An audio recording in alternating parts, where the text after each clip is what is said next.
Türkmenistanda şu ýylyň 24-nji ýanwaryndan 22-nji fevralyna çenli aralykda mejlisiň 6-njy çağrylşynyň deputatlarynyň welayet, etrap, şäher halk maslahatynyň we geňeşleriň agdalarynyň saýlawlaryny dalaşgärler hödürlenär. Türkmen Döwlet Habarlar Gullugy bu maglumaty Türkmenistanyň saýlawlary we salasalyşlyklary geçirmek baradaky merkezi topara salgylanyp ýaýratdy. Saýlawlarda Demokratik Partiýa bilen bir hatarda senagatçylar we telekeçiler, agrar partiýalar ýaly täze syýasy uramalaryň wekilleri hem dalaşgärlik eder diýip resmi habarda bellenilýär. Mundan başga saýlawlaryň giň bäýatleşik esasynda geçiriljekdigi, ses berişligi gözegçilik üçin halkara uramalarynyň synçylarynyň gatnaşjakdygy aýdylýar. Tapawutlyary öňde duran parlament saýlawlaryna täzeden döredilýän halk maslahatynyň merkezi geňeşiniň ýürüýte wekilleri hem saýlanmaly. Olar jemi 240 wekil bolmaly.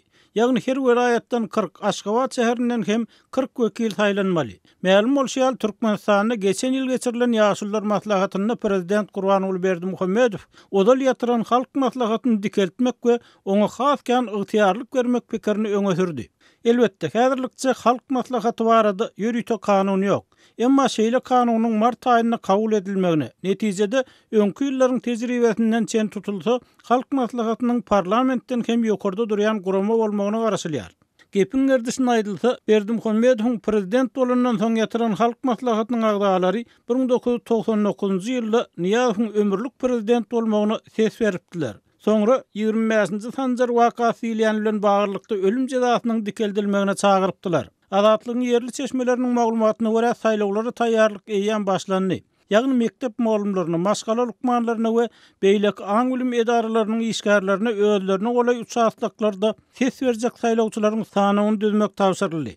Olar ses berjekleriň 85-90% golaýynyň sanyny düzdiler. Innolara fevralyň başky 10 günlüğüne çenli ilkinji gezek saýlaw gatnaşan adamlaryň aýratyn sanyny düzmek tapşyryldy diýip ýerli çeşmeler habar berdi. Emma ýerli synçylar halkyň ýa-da ses bermeli ilatyň saýlawlara garaýşyny görnüp duran üýtgeşmäniň duýulmaýanlygyny, adamlaryň bu saýlawlara beýpark garaýanlyklaryny belleýärler. Saýlawlara bolan anam Türkmenistanlylarda Sowet ýyllaryna gaçdy. Eseriň dargamagynyň öň ýanyna Türkmenistan eseriniň ýokary sowetine halk deputatlar saýlandy. Soň olar garaşsyzlyk döwründe işledi we halk wekilleri diýilýänlere bolan anam şol ýyllardan gaçdy diýip adynyň aýdylmalygyny soran 65 ýaşly Aşgabatly saýlawçy aýtdy. Sebäbi olaryň içinde bolup bilse 6-7 sany halkyň wagwary meselesini gozgaýan deputat bardy. Indi şolar ýaly bir deputat hem ýok diýip azatlygyny söhbetdeş aýtdy.